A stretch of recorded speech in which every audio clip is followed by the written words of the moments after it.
So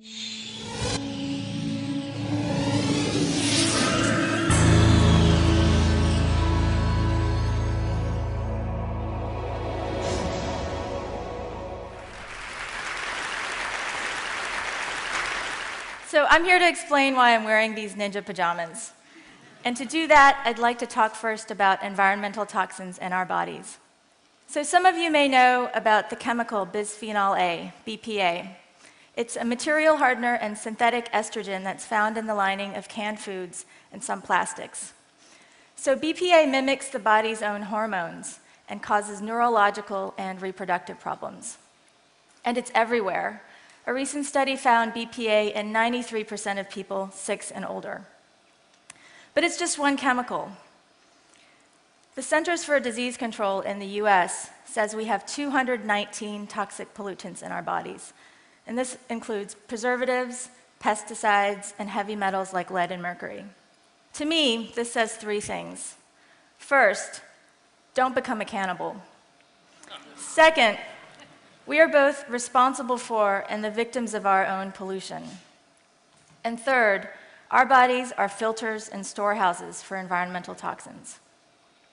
So what happens to all these toxins when we die?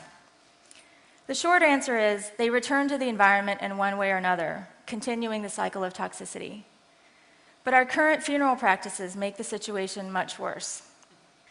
If you're cremated, all those toxins I mentioned are released into the atmosphere, and this includes 5,000 pounds of mercury from our dental fillings alone every year.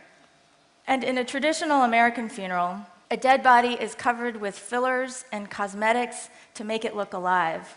It's then pumped with toxic formaldehyde to slow decomposition, a practice which causes respiratory problems and cancer in funeral personnel. So by trying to preserve our dead bodies, we deny death, poison the living, and further harm the environment. Green or natural burials, which don't use embalming, are a step in the right direction, but they don't address the existing toxins in our bodies. I think there's a better solution. I'm an artist, so I'd like to offer a modest proposal at the intersection of art, science, and culture, the Infinity Burial Project, an alternative burial system that uses mushrooms to decompose and clean toxins in bodies. The Infinity Burial Project began a few years ago with a fantasy, to create the Infinity Mushroom, a new hybrid mushroom that would decompose bodies, clean the toxins, and deliver nutrients to plant roots, leaving clean compost. But I learned it's nearly impossible to create a new hybrid mushroom. I also learned that some of our tastiest mushrooms can clean environmental toxins in soil. So I thought, maybe I can train an army of toxin-cleaning, edible mushrooms to eat my body. So today, I'm collecting what I shed or slough off, my hair, skin, and nails, and I'm feeding these to edible mushrooms. As the mushrooms grow, I pick the best eaters to become infinity mushrooms. It's a kind of imprinting and selective breeding process for the afterlife. So when I die, the infinity mushrooms will recognize my body and be able to eat it.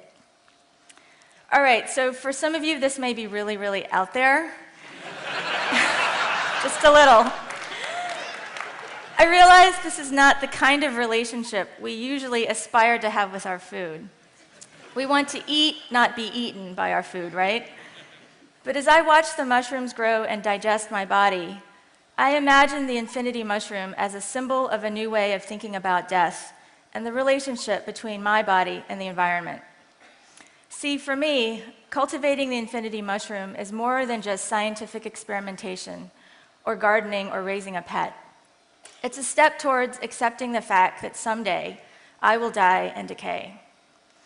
It's also a step towards taking responsibility for my own burden on the planet.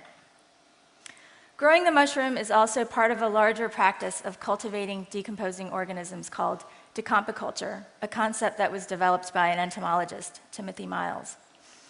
The infinity mushroom is a subset of decompiculture I'm calling body decompiculture and toxin remediation, the cultivation of organisms that decompose and clean toxins in bodies. And now about these ninja pajamas. Once it's completed, I plan to integrate the infinity mushrooms into a number of objects. First, a burial suit infused with mushroom spores, the mushroom death suit. I'm wearing the second prototype of this burial suit. It's covered with a crocheted netting that is embedded with mushroom spores. The dendritic pattern you see mimics the growth of mushroom mycelia, which are the equivalent of plant roots. I'm also making a decompiculture kit, a cocktail of capsules that contain infinity mushroom spores and other elements that speed decomposition and toxin remediation. These capsules are embedded in a nutrient-rich jelly, a kind of second skin, which dissolves quickly and becomes baby food for the growing mushrooms. So I plan to finish the mushroom and decompiculture kit in the next year or two, and then I'd like to begin testing them. First with expired meat from the market, and then with human subjects. And believe it or not, a few people have offered to donate their bodies to the project to be eaten by mushrooms.